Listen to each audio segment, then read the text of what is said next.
दोस्तों, किसी ने बड़ी ही खूबसूरत बात कही कि फलसफा समझो न असरारे सियासत समझो। फलसफा समझो न असरारे सियासत समझो, जिंदगी सिर्फ हकीकत है, हकीकत समझो।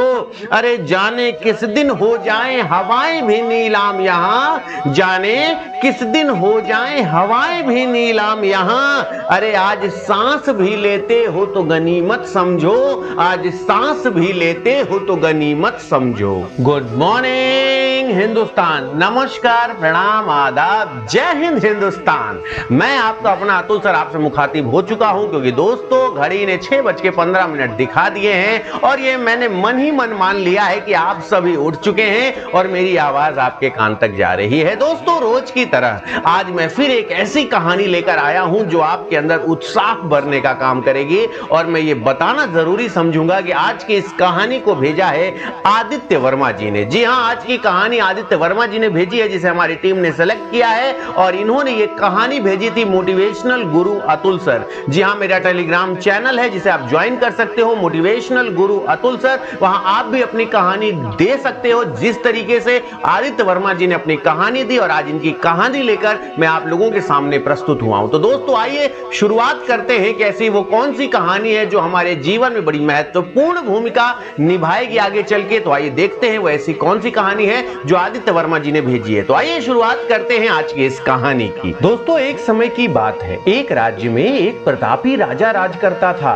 एक दिन उसके दरबार में विदेशी आगंतुक आया और उसने राजा को एक सुंदर पत्थर उपहार स्वरूप प्रदान किया। राजा वह पत्थर देखकर बहुत प्रसन्न हुआ। उसने उस पत्थर से भगवान विष्णु की प्रतिमा का निर्माण कर उसे राज्य के मंदिर में स्थापित करने का निर्णय लिया, और प्रतिमा निर्माण का कार्य राज्य के महामंत्री को सौंप दिया गया। महामंत्री गांव के सर्वश्रेष्ठ मूर्तिकार के पास गया और उसे वह पत्थर देते हुए बोला कि महाराज मंदिर में भगवान विष्णु की प्रतिमा स्थापित करना चाहते हैं। 7 दिवस के भीतर इस पत्थर से भगवान विष्णु की प्रतिमा तैयार कर राजमहल में पहुंचा देना। इसके लिए तुम्हें 50 स्वर्ण मुद्राएं दी जाएंगी। 50 स्वर्ण मुद्राओं की बात सुनकर मूर्तिकार खुश हो गया और महामंत्री के जाने के उपरांत प्रतिमा का निर्माण कार्य प्रारंभ करने के उद्देश्य से अपने औजार निकाल लिए। अपने औजारों में से उसने एक हथौड़ा लिया और पत्थर तोड़ने के लिए उस पर हथौड़े से वार करने लगा, किंतु पत्थर जस का तस रहा। पत्थर की सेहत पे कोई असर नहीं पड़ा। उसके इतने वार करने के बावजूद मूर्तिकार ने हथौड़े के कई वार पत्थर पर किए, किंतु पत्थर टूट ही नहीं रहा था। 50 बार प्रयास करने के उपरांत मूर्तिकार ने अंतिम बार प्रयास करने के उद्देश्य से हथौड़ा उठाया, किंतु यह सोचकर हथौड़े पर प्रहार करने के पूर्व ही उसने हाथ खींच लिया कि जब 50 बार वार करने से पत्थर नहीं टूटा तो अब क्या टूटेगा। वह पत्थर लेकर वापस महामंत्री के पास गया और उसे यह कहकर वापस कराया कि इस पत्थर को तोड़ना नामुमकिन है, इसलिए इससे भगवान विष्णु की प्रतिमा नहीं बन सकती। महामंत्री को राजा का आदेश हर हाल में पूर्ण करना था, इसलिए उसने भगवान विष्णु की प्रतिमा निर्मित करने का कार्य गांव के एक साधारण से मूर्तिकार को सौंप दिया। पत्थर लेकर मूर्तिकार ने महामंत्री के सामने ही उस पर एक हथौड़े से प्रहार किया और वह पत्थर एक बार में ही टूट गया। पत्थर टूटने के बाद मूर्तिकार प्रतिमा बनाने में जुट गया। इधर महामंत्री सोचने लगा कि काश पहले मूर्तिकार ने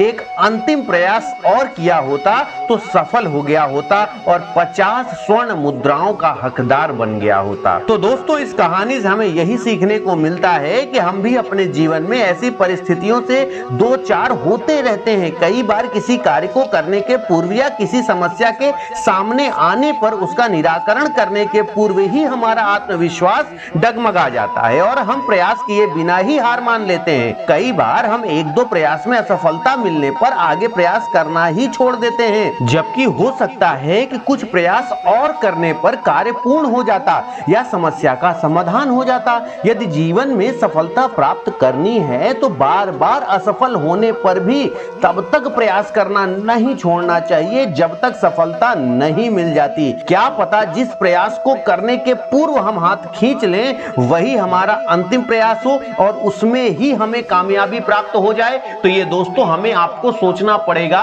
कि हमें मेहनत करने से नहीं डरना चाहिए। जितनी बार हो सके हमें उतनी बार प्रयास करना चाहिए, क्योंकि वह कौन सा अंतिम प्रयास है जो हमें सफलता की ओर उन्मुख कर देगा ये हमें पता नहीं है। तो आशा करता हूं इस कहानी से आपको जरूर पता चला होगा कि अगर अभी तक आप प्रयास कर रहे होंगे, 0.25 मार्क्स से रह जा रहे होंगे, जिंदगी के किसी भी क्षेत्र में असफल हो रहे होंगे, तो उस काम को छोड़ना नहीं है, जबकि उसको और दिल लगा के करना है, उसमें और कुछ बेहतर और कुछ नया करना है, जिससे उसे और जल्दी और सहज तरीके से किया जा सके। नई नई तरकीब खोजें, लेकिन किसी भी समस्या को यह सोचकर कभी ना छोड़ दें कि ये तो मुझसे हो ही नहीं सकता। इस दुनिया में हर समस्या का समाधान है। Impossible always says that I am possible. तो सब कुछ संभव है, बस एक तगड़े प्रयास की जरूरत है। तो दोस्तों, आशा करता हूं कि आदित्य वर्मा जी की इस कहानी से आप सबको बहुत कुछ सीखने को मिला होगा। अगर आपके पास भी ऐसी कहानी है तो जरूर मेरे मोटिवेशनल चैनल, जो मेरा टेलीग्राम चैनल है मोटिवेशनल गुरु अतुल सर, आपके पास भी अगर ऐसी कोई कहानी है